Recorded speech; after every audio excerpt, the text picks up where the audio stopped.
po sa inyong lahat mga mahal na kababayan. Ang video pong ito ay patungkol po doon sa ICC President na nagsabi na wala silang jurisdiction doon sa Pilipinas. Ano po? Whatever kuno crimes committed, wala silang jurisdiction. Para mas maintindihan po ninyo at makita po ninyo ang video, ay ipapanood po natin mga mahal na kababayan. Ito ay kinuha ko lang po ito sa isang content creator din na in-upload din po niya. Pero hinat ko lang po yung pinaka-statement mismo ng ICC President. So mga mahal na kababayan, para mas lalong malinaw po sa inyo, lalo po sa mga supporters ni President Marcos at sa mga biktima ng yung extrajudicial killings dahil po sa drugs on war ng Pangulong Duterte, the former President of the Philippines, ay ito po ang mensahe po ng ICC President. Para naman po kung halimbawa umaasa po kayo na talagang mananatili doon si Duterte, ay natamo po ninyo ang hustisya, ay siguro mas maganda po mapanood po ninyo ito. Hindi po tayo natutuwa. Hindi po tayo natutuwa, hindi po tayo hindi naman po kasi hindi naman po tayo pro Duterte. At hindi rin po tayo pro Marcos. Wala po tayong ganun. Para po ito sa inyo po mga mahal na kababayan.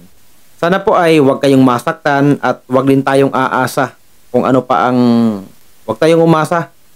Kasi mahirap at sabi nga sa kasabihan, huwag kang umasa, masasaktan ka lang.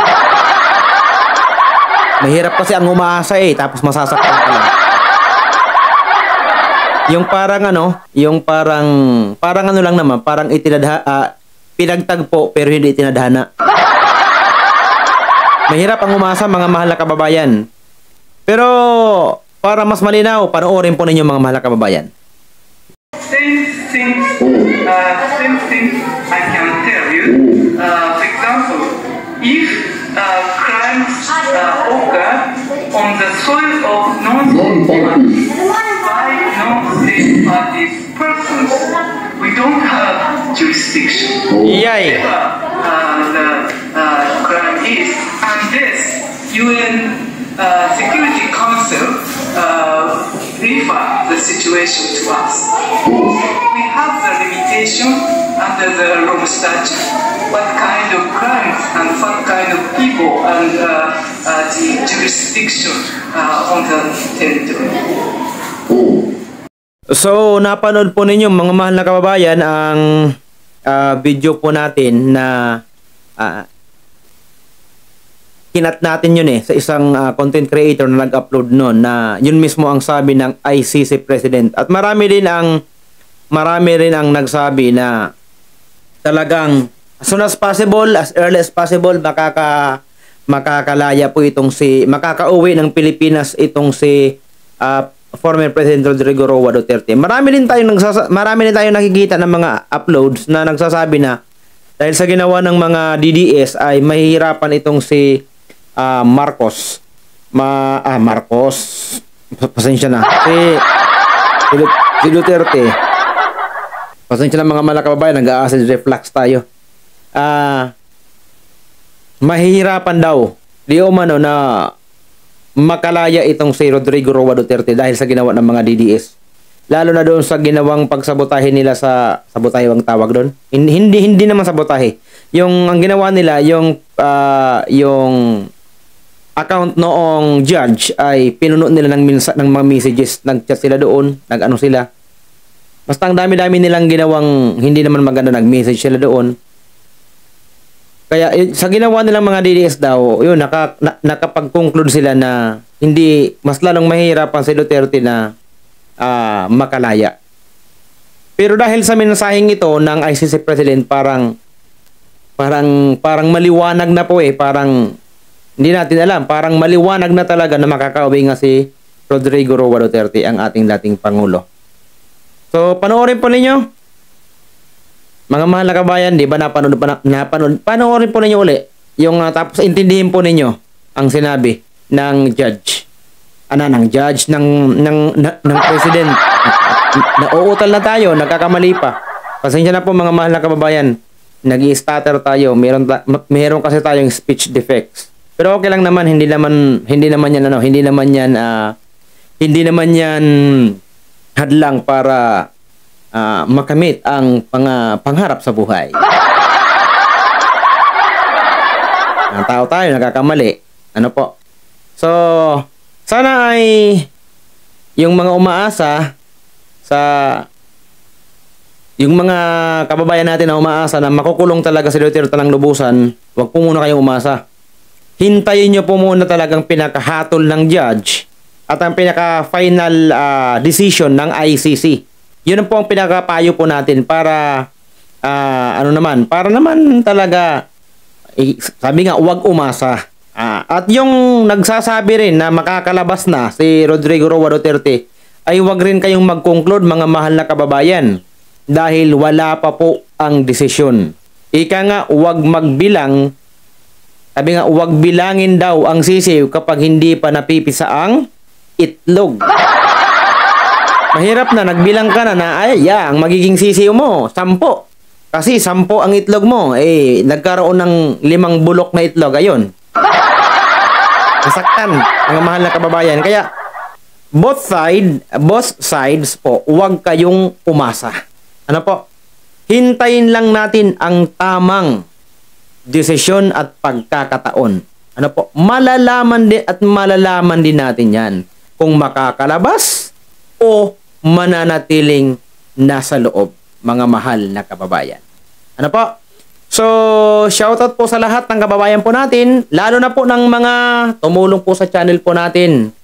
Yung mga subscriber po natin na walang sawang nakasubaybay. Maraming salamat po sa inyo. At sa lahat po ng mga hindi ko pa po kasama, nakapariko namang content creator at mga kababayan po natin, magsuportahan po tayo mga mahal na kababayan. Ganun lang naman po yun. Magtulungan po para lahat po tayo ay umangat po sa buhay. Ganun lang naman po yun. Help one another. Iwanan na po natin yung tinatawag na crab mentality. Ano po?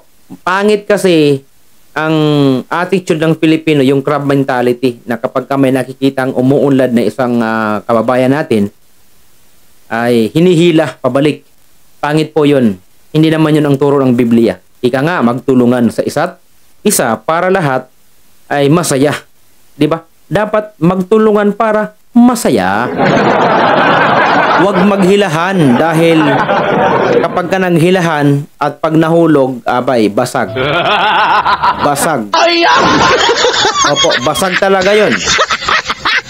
Mababasag kapag ka nahulog. Sabi nga, huwag kang ma-fall para hindi ka ma-broken. Ganun lang naman yun, mga mahal na kababayan. Don't be fooled. Tama ba yun? Don't be fooled. Don't be fooled by miss ba yun? Tama, misinformation, mga mahal na kababayan. Wag tayong pabubudol sa mga maling balita. Kahit nga tayo, nag-aabang din tayo Kaya, abang-abang tayo mga mahal na kababayan. Malalaman din natin kung ano talaga ang pinakaresulta ng trial ng ICC, mga mahal na kababayan. Maging masaya lang tayo. Maging masaya lang tayo para sa ating kababayan. Maging masaya lang tayo. Huwag laging ituon ang pansin po ninyo sa mga nakaka-stress na mga bagay. Huwag nyong hahayaan na ma-stress kayo. Dahil ma-depress, ma-stress dahil sa mga kaguluhang nangyayari sa Pilipinas. Ika nga, maiksi ang buhay, kaya dapat ay lagi tayong masaya.